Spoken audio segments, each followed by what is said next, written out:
नमस्कार, जय महाराष्ट्र. मी डॉक्टर अनिल फळे. आता उद्धव ठाकरे म्हणजे पुलंच्या भाषेमध्ये जर सांगायचं तर कोट्याधीश.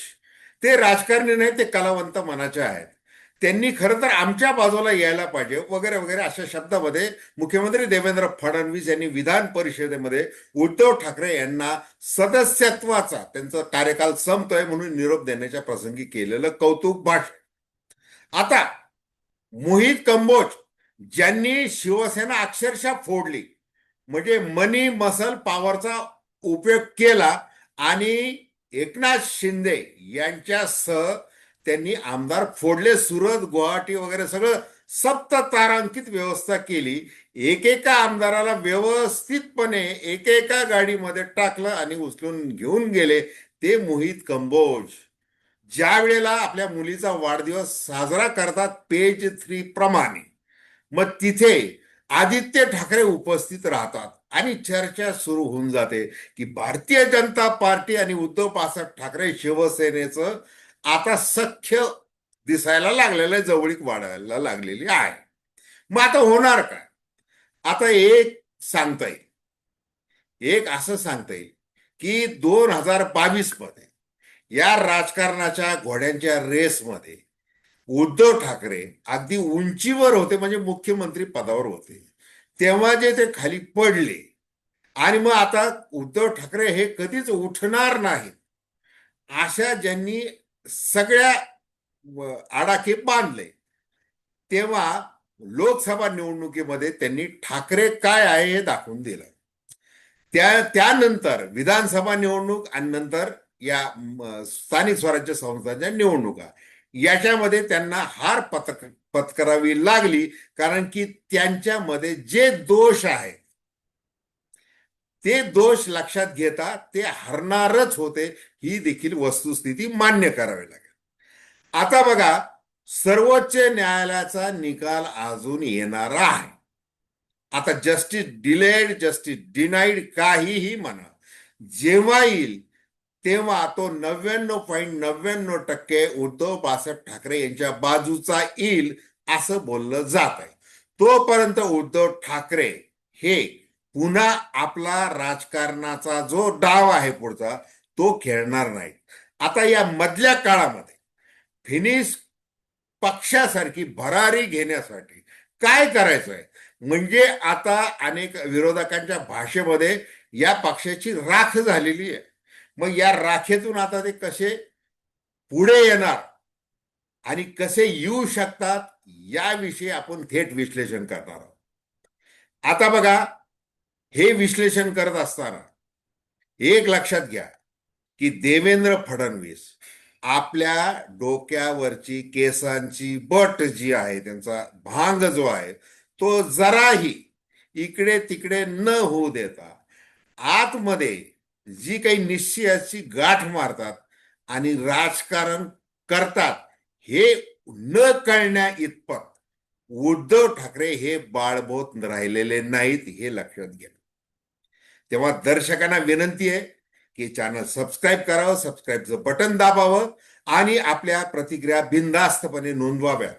तटस्थ भूमिकेतून स्वतंत्र पत्रकारिता म्हणून आपण चर्चा करत असतो.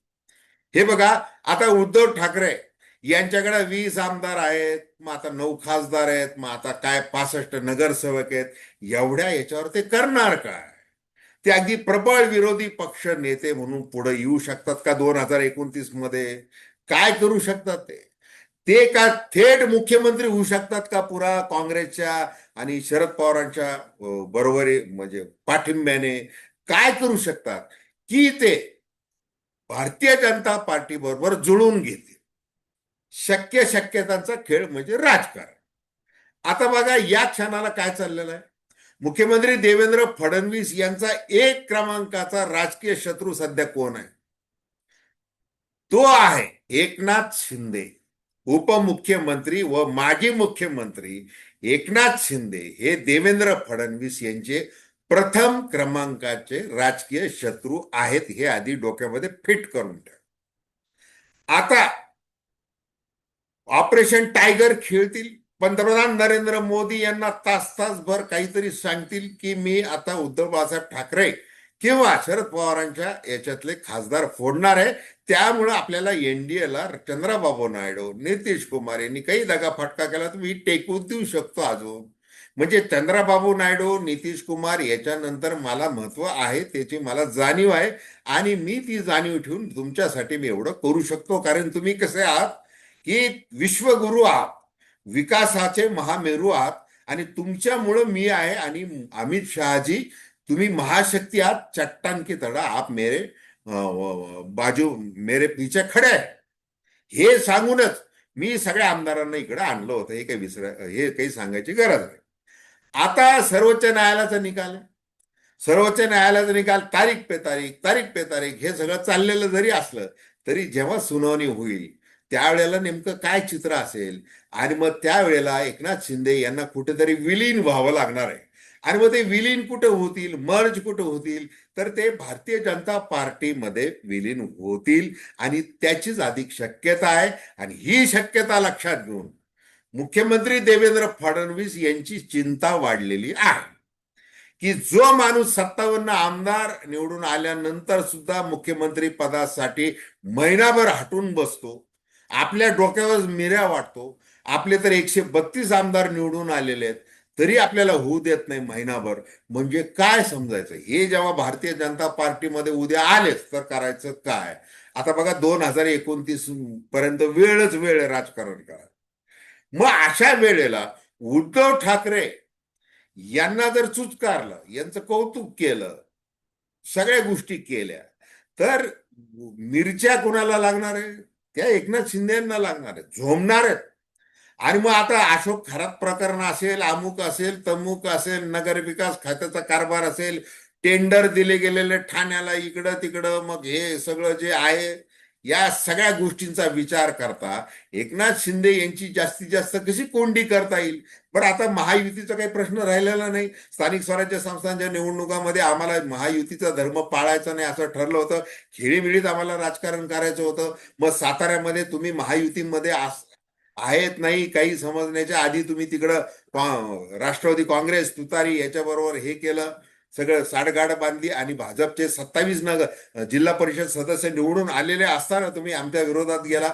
म्हणून तो जो काही हिसका दाखवला, मग ते जे काही नीलम गोरे यांनी निर्देश देणं, मग ते राम शिंदे यांनी फिरवणं वगैरे, ते सगळं आपण पाहिलेलं आहे. म्हणजे आता एकनाथ शिंदे हे निवडणूक जिंकणारे एकनाथ शिंदे, स्ट्राईक रेट जास्त सांगणारे एकनाथ शिंदे, सगळ्यात रसात खर्च करणारे, प्रत्येक कार्यकर्ता मग तो कसा यातो, म्हणजे ते संजय गायकवाड कोणाची माय व्हायली काय, अमुक केली काय, तमुक केली काय, कोणाच्या त्या संजय शिरसाट कोणाच्या केबिन मध्ये कॅमेरा, त्यांच्या पार बेडरूम मध्ये कॅमेरा गेला काय, फुंबरे असे अनेक जण कुणी असो त्यांना सांभाळायचंय. त्यांना मंत्रिमंडळाचं ठेवायचंय किंवा त्यांना खासदार म्हणून ठेवायचंय, सांभाळायचंय, अशी क्षमता. आणि मग ही क्षमता आपल्या अंगाशी येऊ शकते. मग आता देवेंद्र फडणवीस यांना जर एवढे एकनाथ शिंदे नको आहेत, मग त्यासाठी त्यांना उद्धव ठाकरेंची स्तुती करावी लागेल, काहीतरी बोलावं लागेल. आणि मग आता